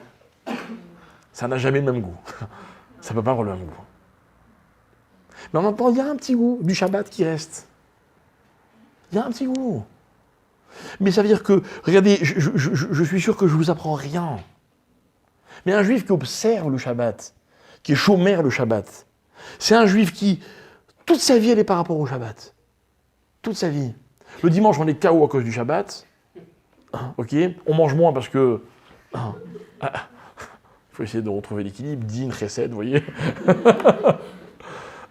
Et puis dès qu'arrive mardi, mercredi, déjà, ça y est. Moi, toute ma vie, j'essaie d'aller chez le coiffeur. Hein, je vais pas très souvent, mais quand j'y vais, j'essaie toujours d'aller au plus tôt dans la semaine, un mercredi. Vous savez pourquoi? Parce que mercredi, on est déjà dans la deuxième moitié de la semaine. On prépare déjà le Shabbat. Si déjà je vais chez le coiffeur au Mont-sur-Bourg, qu'à votre Shabbat. Toute ma vie, quand j'achète un vêtement neuf, j'essaie de l'étraîner un jour de Shabbat. Toute ma vie, quand je goûte un nouveau fruit et que je dois faire chez Rianou, j'essaie, je m'efforce d'attendre Shabbat pour le consommer. Parce que, moi j'adore, hein, je suis un kiffeur, hein, comme beaucoup. Mais pour moi, le summum du kiff, c'est quoi? C'est le kiffer. Non. J'hésitais, vous voyez, j'ai hésité parce que je ne savais pas si j'allais dire grâce au Shabbat ou pour le Shabbat. Mais je ne choisis pas parce que c'est les deux à la fois. Parce que toute ma vie, j'essaie de tourner Shabbat. Comme vous. Comme vous. Parce que le Shabbat, c'est quoi? Écoutez bien. Le Shabbat, c'est ma définition. Parce que c'est quoi un juif qui observe Shabbat? C'est un juif, dans tout ce qu'il fait, il y a toujours une petite pensée pour le Shabbat. Mais ce que je voulais que vous sachiez, c'est la chose suivante, c'est que si on n'était pas comme ça par rapport au Shabbat, hein, nous on ne serait pas Israël, mais le Shabbat, eh ben, il ne serait pas Shabbat. Et en fait, c'est ça l'idée de Zachor et Shamor. Zachor et Shamor, c'est quoi? Ce sont deux notions qui se complètent. Zachor, comme tu as dit, ok, je reprends tes mots, mais je les adapte. Zachor, c'est un souvenir que je garde vivant tout le temps. Parce que Zachor, c'est pas forcément un passé. Zachor, c'est une réalité. C'est une réalité. Vous savez, un jour, Akadosh Baruch Hu, il a créé le ciel. Vous vous en rappelez? Mais il est là, il est sur votre tête. Mais vous vous en rappelez? Zachor. Et bien Hachem, un jour, le Shabbat, il s'est reposé. Alors il m'a dit, Zachor, n'oublie pas, hein. Tout le temps, tu dois y penser. Parce que c'est tout le temps une réalité. Hein, ça veut dire qu'en fait, le Shabbat, dans le temps, il n'a pas de benzoug. Pourquoi? Parce qu'il est en dehors du temps. Parce que le Shabbat, c'est pas une notion qui vient compléter les autres, c'est une autre notion. Et en même temps, ce qui est beau et ce qui est fort et ce qui m'intéresse, c'est quoi? C'est que cette notion n'a de sens que grâce à Israël. Que sans Israël, le Shabbat, il n'a aucun sens, il n'existe pas. Pourtant, au début de l'histoire, qu'est-ce qu'on me raconte? C'est Hachem qui s'est reposé, personne d'autre. On ne me raconte pas que l'homme il s'est reposé. Bon, c'est vrai, l'homme il a fait comme Hachem, il s'est reposé. Mais lui, il n'est pas besoin de se reposer, il vient d'arriver. Il n'a rien fait. Non, mais à partir de maintenant, tout ce qu'il va faire, c'est pour se reposer le Shabbat. Dites-moi, c'est quoi les meilleures vacances qu'on peut passer dans la vie? Quelle est la condition pour que les vacances soient vraiment des vacances réussies? Comment? La piscine? C'est vrai, je connais des gens qui vont au pôle Nord pour les vacances. Tu vas jamais au ski pour les vacances? Non? Tu rates. Non. Mais non, mes chers amis, avant les téléphones, avant tout ça, voilà. Les vacances, c'est quand on a travaillé, alors on peut aller se reposer. Mais vous imaginez celui qui fait rien? Moi, je connais des gens comme ça. Moi, j'ai un copain, le pauvre, il est milliardaire. Mais je vous assure, je vous dis le pauvre, parce que chaque fois que je parle avec lui et qu'on parle de ça, il me fait de la peine. Il est tout le temps débordé à rien faire. Mais bébête! Il va là. Il revient des Baléares pour aller aux Canaries, puis des Canaries pour aller au... Je vous assure, c'est ça sa vie. De son yacht à la nouvelle voiture qu'il va acheter, à la machin. Et puis en plus, ils aiment bien vous raconter, ces gens-là. Moi, je meurs d'envie de lui dire, mais dis-moi, finalement, t'es jamais fatigué, toi? C'est pas un kiff, quoi, la vie.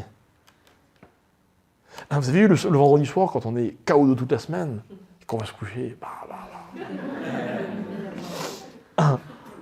la sieste du Shabbat, à votre âge, je ne sais pas si vous savez encore déjà apprécier, mais vous allez voir. Ça va aller qu'en augmentant. Mais la sieste du Shabbat. Il n'y a pas longtemps, j'ai invité un copain à moi, un très bon ami à moi qui habite Paris. Je dis, bon, viens manger à la maison. Il était là, à l'hôtel. Il me dit, écoute, à quelle heure tu manges et à quelle heure tu finis? Je lui dis, pourquoi? Il me dit, parce que je veux bien venir manger chez toi, mais je ne suis pas prêt à m'évader sur la sieste. Je peux pas. Shabbat sans sieste, c'est pas un Shabbat. Alors, c'est pas ça forcément Shabbat. Pas ça forcément Shabbat. Shabbat, tu l'as dit, quand il n'y a pas de téléphone. C'est-à-dire qu'un Shabbat, c'est quand il n'y a pas d'intrusion. Mais qui c'est qui peut le ressentir? C'est celui qui est constamment sollicité pendant la semaine. Donc, c'est-à-dire qu'en fait, pourquoi on travaille toute la semaine? Pour se reposer le jour du Shabbat. C'est un exemple. C'est vraiment un exemple. C'est vraiment un exemple. Mais tout le Shabbat, c'est cette notion-là.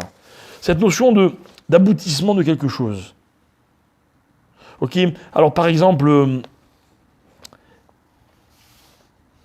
le Rambam, il donne une halakha incroyable. Le Rambam, donc Maïmonide, cette fois-ci pas Ramban de tout à l'heure. Le Rambam, il dit, il y a 4 choses qui sont essentielles dans Shabbat. 4 choses.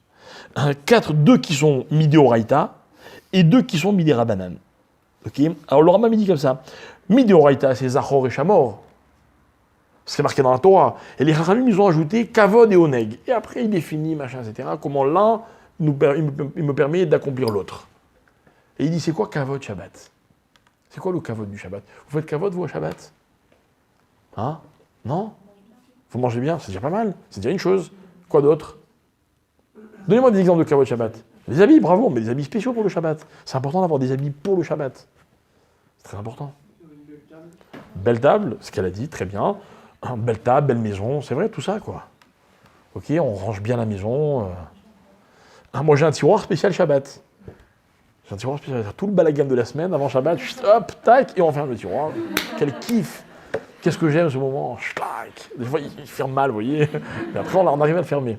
Mais la maison, elle est belle, on oublie tout. Tout. C'est pas du tout un kiff si, par exemple, un Shabbat, vous oubliez une facture sur la table ou sur le buffet, vous voyez.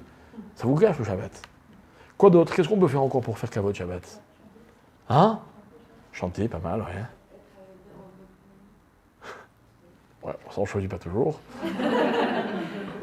Vous savez ce qu'il dit le Rambam? Écoutez bien. Le Rambam il dit voilà ce que c'est Kavod Shabbat. Vous allez voir comme c'est fort qu'il dit le Rambam. Et je vous le cite parce qu'il va nous éclairer dans tout ce qu'on est en train d'expliquer. Le Rambam il dit comme ça. Ezeu Kvod Shabbat. Ezeu Kavod, pardon. Et il dit comme ça. Il dit c'est quand l'homme, avant Shabbat, il se lave. Ouais, il faut se laver Shabbat, c'est une halakha. Se doucher, prendre un bain. Ok. Il met ses habits de Shabbat. Ok. Veyoshev. Et il s'assoit. Ou meyachel leakbalat pene Shabbat. Je traduis. Et il attend que le Shabbat arrive. Il attend que le Shabbat arrive. Comme faisaient les Chachamim Arishonim, les anciens, dit le Rambam. Comme faisaient les anciens, ils sortaient de leur maison et ils allaient à la sortie de la ville pour recevoir le Shabbat. C'était un minhag qu'ils avaient. Il y a des synagogues, moi je sais que chez mon père, il fait comme ça depuis quelques années, quand ils disent les Chadodis, ils sortent de la synagogue, ils vont dehors et ils chantent les Chadodis dehors. Ils disent au Shabbat, allez viens. Les Chadodis. Et c'est quoi les Chadodis? Allons à la rencontre. Dites-moi, quand vous êtes invité chez quelqu'un, par exemple, il vous invite un Shabbat, ok?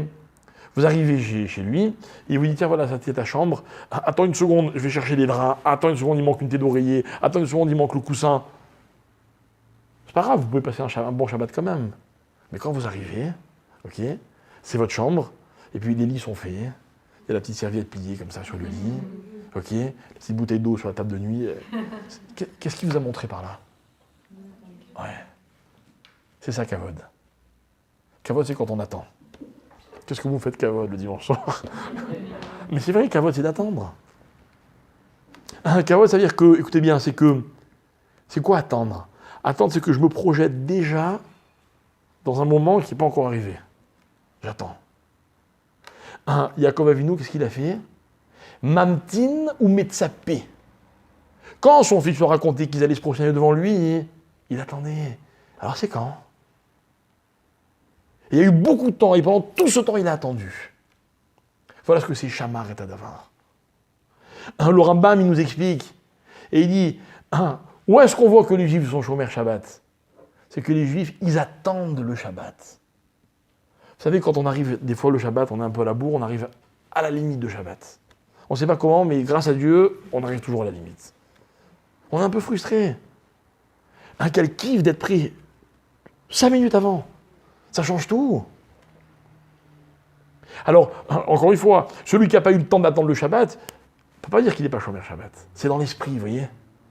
Pour moi, quelqu'un qui passe 4 heures à aller faire les courses, et à se préparer, et à se doucher, et à s'habiller, même s'il arrive à la minute de Shabbat, bon, mais ça fait quand même quelques heures qu'il est en train de le préparer, son Shabbat, vous voyez. Moi, je suis toujours émerveillé. Vous allez dans n'importe quelle maison le vendredi, c'est la folie, quoi. C'est vrai, les cuisines le vendredi, c'est la guerre.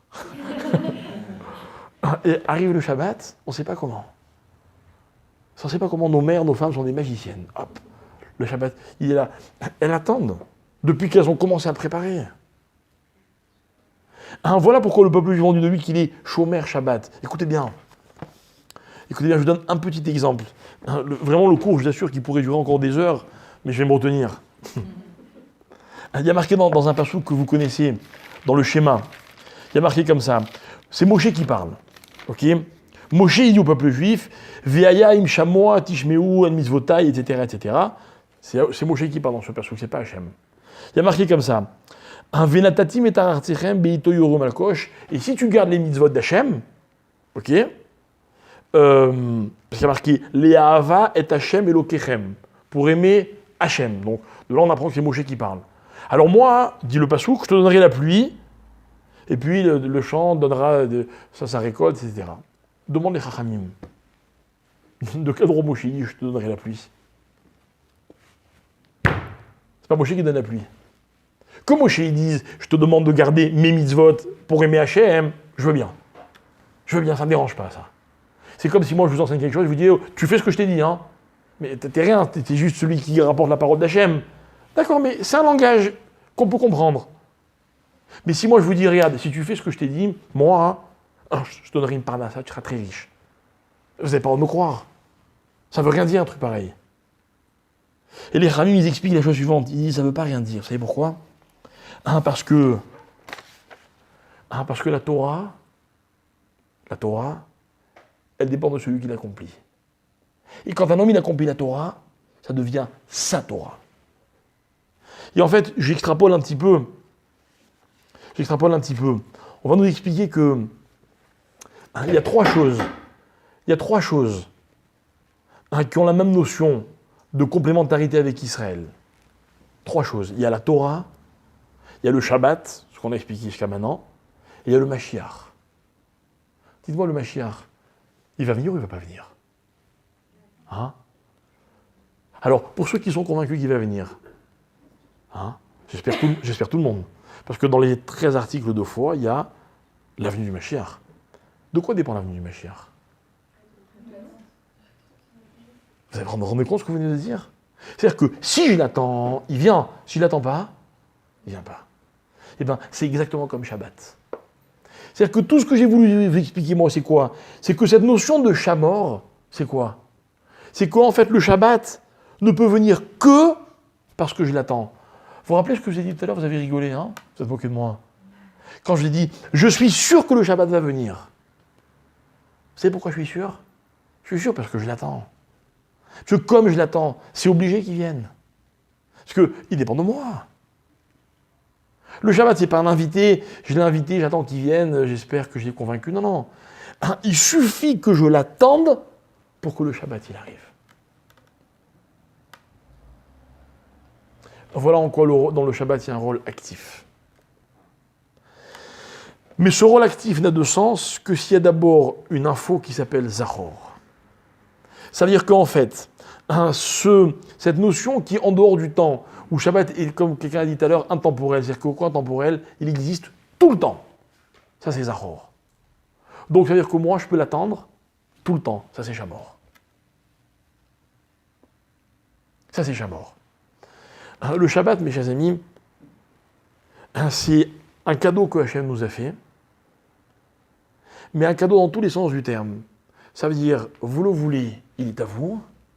Vous ne le voulez pas, il n'est pas à vous. Vous avez déjà offert un cadeau à quelqu'un?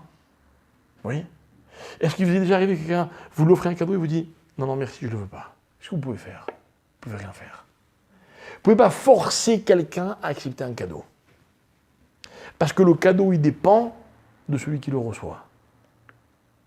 D'ailleurs, c'est même une halakha. Si je vous donne un cadeau, vous lui dites non, je ne veux pas, tiens, pose-le par terre.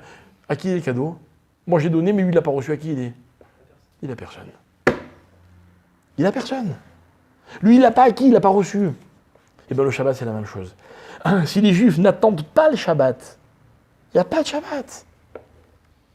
Alors Hachem, il dit au Shabbat, tu veux un benzoug? Ton benzoug, c'est Israël. C'est-à-dire quoi, Israël? Si tu donnes à Israël la dimension du Shabbat, et c'est vrai que Shabbat, c'est un kiff. Shabbat, il nous donne énormément. Énormément, quand on reçoit un Shabbat, on n'est pas le même. Mais heureusement qu'il est là, le Shabbat. Elle ressemblerait à quoi la vie d'un Juif sans Shabbat? Vous pouvez m'expliquer? Moi, quand je vois des Juifs qui n'observent pas Shabbat, je vous assure, je vous promets, je suis très sincère. J'ai de la peine pour eux. Je me dis, s'il savait à côté de quoi il passe. D'ailleurs, dans ma jeunesse, là, il n'y a pas très longtemps, il m'est arrivé dans des cours d'essayer de convaincre les gens de faire Shabbat. Et puis j'ai essuyé des échecs retentissants. Un jour, quelqu'un qui m'a dit dans un cours, il m'a dit, vous dites n'importe quoi, le Shabbat est nul. Comme ça. C'était à l'université de Givatram. Il y avait tout un groupe de jeunes, etc. La fille, elle me dit, mais n'importe quoi, le Shabbat est nul. Je dis, pourquoi tu dis ça? C'est parce que moi, j'ai fait Shabbat, et heureusement, maintenant, je ne fais plus Shabbat. Bon, bref. En fait, ses parents avaient fait teshuva quand elle était adolescente, elle n'a pas du tout accepté, elle a mal vécu, peu importe. Mais j'ai appris de cette jeune fille-là, je ne sais pas ce qu'elle est devenue, j'ai appris de cette jeune fille-là qu'on ne peut pas convaincre quelqu'un de faire Shabbat. La seule façon de convaincre quelqu'un de faire Shabbat, c'est quoi? C'est de lui permettre de goûter le Shabbat. Pourquoi? Parce que Shabbat, c'est une expérience. C'est une expérience qui nous remplit. Mais attention, il existe que grâce à nous aussi. On est sa définition et il est notre définition. Alors mes amis, on va conclure. Toute la paracha, tout ce que je voulais vous expliquer dans cette paracha, c'est que Moshe Rabbeinu il donne l'étape de la loi, et puis au moment où il nous les donne, paf, il les fait tomber. Et nous on est là, on dit, oh, qu'est-ce qu'on a raté? Et là la Torah me dit, tu sais quoi? Il y a une deuxième chance. Alors je voulais vous expliquer que souvent dans la vie, la première chance, c'est Zachor. C'est une réalité, c'est un fait. C'est un fait. La première chance, c'est un cadeau. Mais la deuxième chance, elle ne peut exister que si on l'attend. Que si on en a envie. Que si on veut regagner ce qu'on a perdu. Je voulais vous rassurer, après la première dispute avec ma femme, tout s'est arrangé. Et je pense sincèrement que notre relation n'aurait jamais pu être la même si on ne s'était pas bagarré. Et réconcilié. Parce que c'est vrai qu'une dispute change tout dans une relation, mais une réconciliation aussi.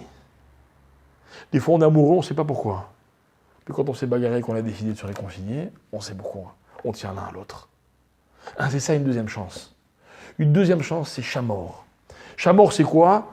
Mamtin ou Metzapé. Celui qui attend. Il veut que ça arrive. Il dit alors quand ça vient. Et moi, vous savez pourquoi je suis convaincu que le Mashiach va venir? Parce que je l'attends. Parce que je lui donne un sens avant même qu'il n'arrive. Parce que je me projette déjà dans cette période qui n'est pas encore arrivée. Et c'est pour ça que toute la semaine, j'attends le Shabbat. Parce que toute la semaine, je me projette dans le Shabbat qui arrive. Vous savez pourquoi? Parce que moi, je suis un peu bête Shammai, un peu bête Hillel. Parce que le Shabbat que je viens de passer, il était tellement kiffant que j'attends le prochain. Et toute ma semaine, elle tourne autour du Shabbat.